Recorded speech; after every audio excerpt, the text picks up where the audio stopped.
Yo, yo, yo, what is up? It's me, Brandon, trying to do some back issues reviews. So here we go.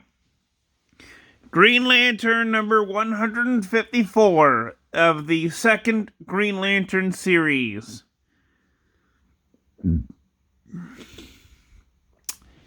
This is the comic book that was made famous by the GLAAD movement.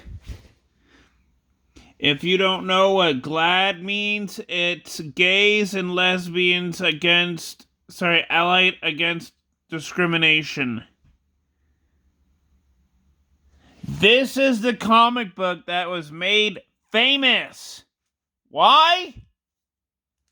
Because Kyle's assistant, this guy, Terry, is gay. This guy right here on the cover is Kyle Rayner's assistant, and he's gay.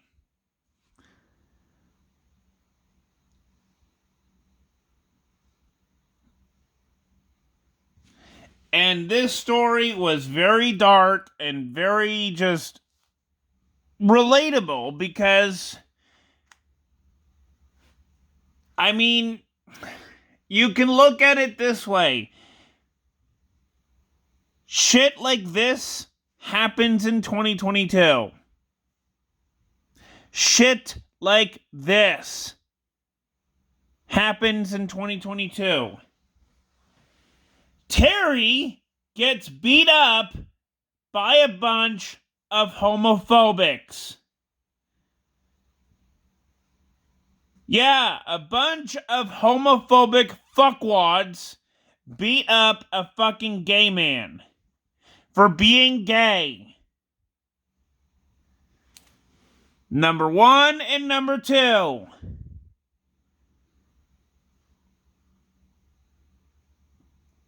They beat him to the point of bringing death. A teenager who didn't do anything wrong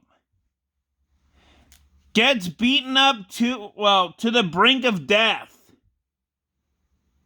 It is just so fucked up and just so fucked up.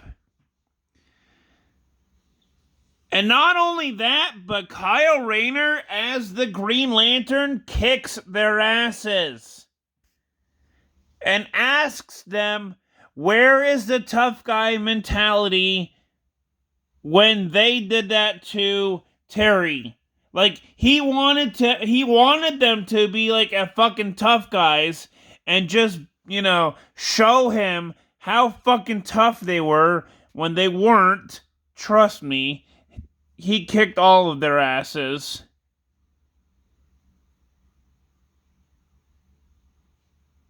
I mean, it's just so fucking relatable.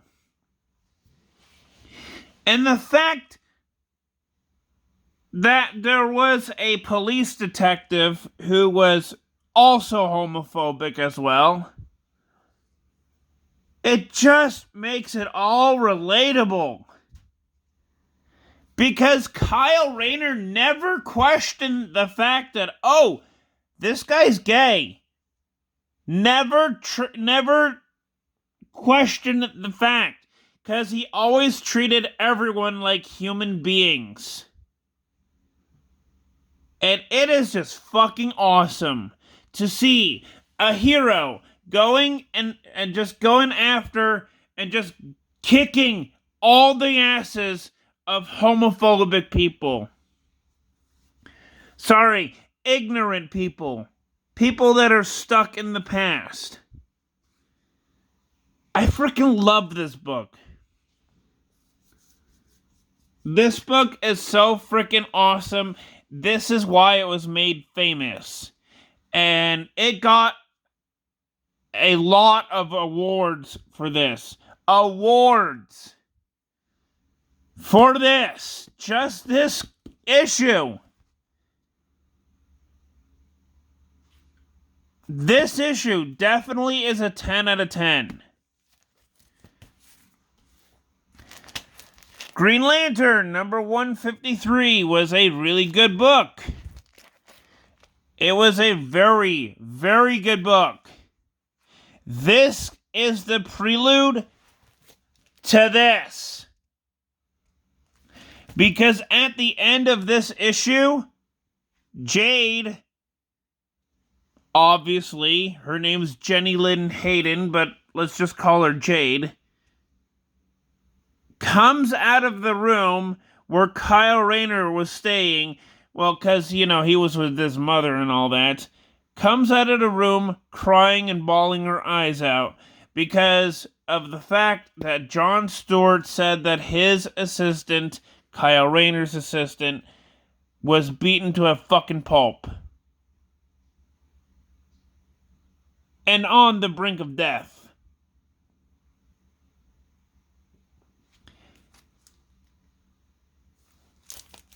Yeah, this was the prelude to this issue. Other than that, it was just kind of like one of those 10-year high school reunions. La la la la la. Everybody's showing off. How all that goes. It's pretty awesome. I will say this, 10 out of 10. Green Lantern number 111. Oh, God, yes. This is fucking awesome. Okay, for those of you who went with Jeff Johns as Green Lantern, do you remember a Sinestro Corps member named Fatality? You do? Okay. This is Fatality in the 90s.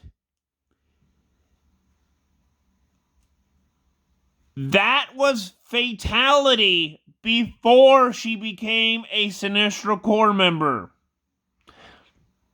And before she became a Star Sapphire, because DC didn't know what the fuck to do with her. This issue was really good. It was freaking awesome as all hell. I love this issue. 10 out of 10. Green Lantern number 100.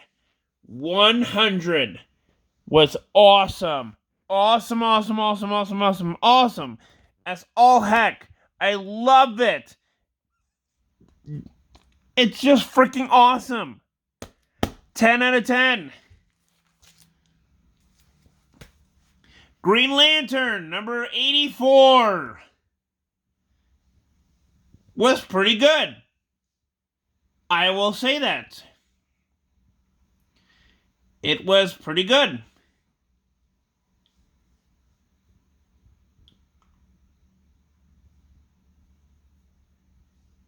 I mean, other than that, it was just a really good book.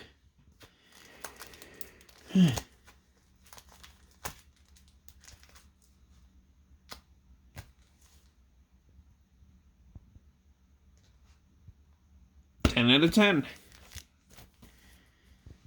Green Lantern tie-in to the Final Night event was a very good read. Why? Because it tells us what happened with Dr. Light. Okay, no, not the hero, Dr. Light. I mean the villain. Yes, there is a hero, a superhero named Dr. Light. And there's a supervillain who also has the same powers and same name and same kind of suit. And his name is also Dr. Light. And basically, he got retconned to become a super rapist. But that's later on. He gets retconned. This guy here gets retconned in Identity Crisis to to become a super rapist. I am not joking. And trust me, he will do in the future issues, he will do some super rapey things to the hero that is called Dr. Light. Yeah, his origin's a little bit complicated. But enough of the character story on Dr. Light. This is a really good book. I really love this because it explains what the hell Dr. Light has been up to.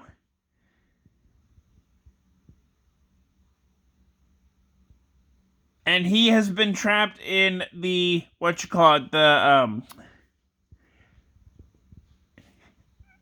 the power battery, I guess, for a good chunk of years. And I mean years.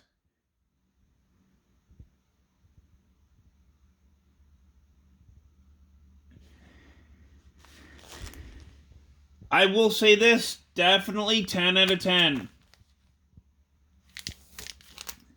Green Lantern number 56 was really dramatic. Why? Because there is a Green Lantern named, I think her name was like Dara or something, or Adara, whatever it is. She basically kills herself. Yeah, it's kind of touchy. She basically just kills herself because of the fact that she cannot be a Green Lantern anymore. And because her ring was like really all that she wanted, it meant everything to her. And the fact that she tried to steal Kyle Rayner's ring and use it on herself was kind of stupid. And she said that it was kind of stupid for her to do that. And then after Kyle Rayner and her were, ending the conversation in the last couple of pages, she basically gets suicide written all over her. I mean, you see in the comic book, you see a ka-chow, kablam, side effect. Sorry, whatchamacallit, one of those letter effects. And it just completely shocked Kyle Rayner. And the only other issue that she has been in for Dara was in the Blackest Night event where she becomes a Black Lantern. Not even joking. There is a little picture of her in the Blackest Night event comic book that basically says that she's a Black Lantern.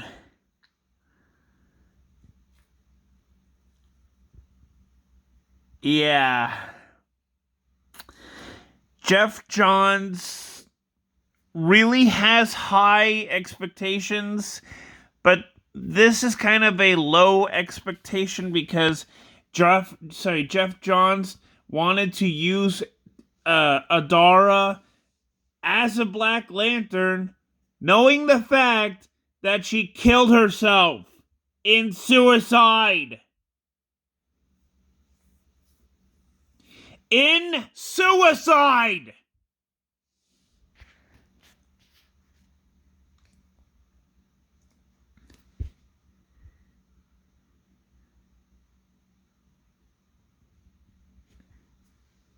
Ugh. And this all has to deal with Kyle Rayner not even knowing where the hell he's going because he's going from planet Oa to Earth. Not planet Oa, I mean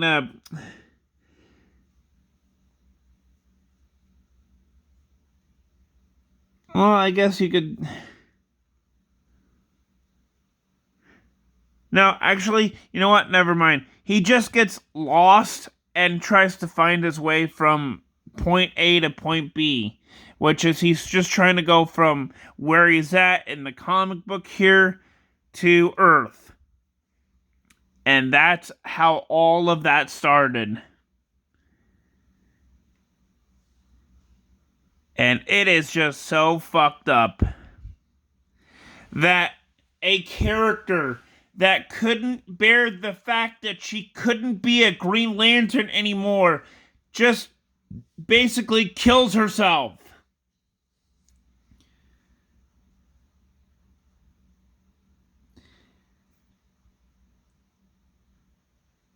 It just really tugs at the heartstrings because it's like really touching.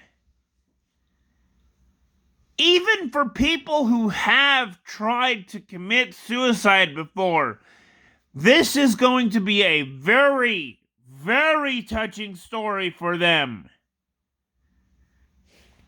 And for this, I will say this kind of sucks. I will put this at a 5 out of 10. I know that this wasn't Ron Mars's idea. I'm pretty sure it was somebody else's idea. Probably editorial mandates, bullshits. I have read Ron Mars's work before, and it is superb. But this book kind of sucks. 5 out of 10. Oh boy. Okay, this comic book is really infamous because the fact that they changed from the Green Lantern to the Green Lantern Corps in issue 201. And this is the first appearance of Kilowog.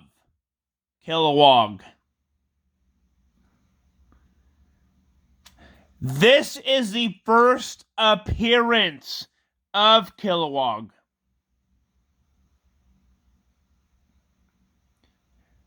And basically everybody,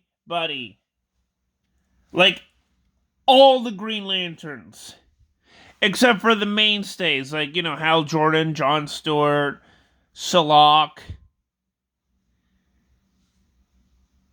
and a couple of others here and there. But basically, this is mainly a first appearance of Kilowog, and I love it. 10 out of 10. Green Lantern number 145. Awesome book. Love it. 10 out of 10. Please like, subscribe. Peace out.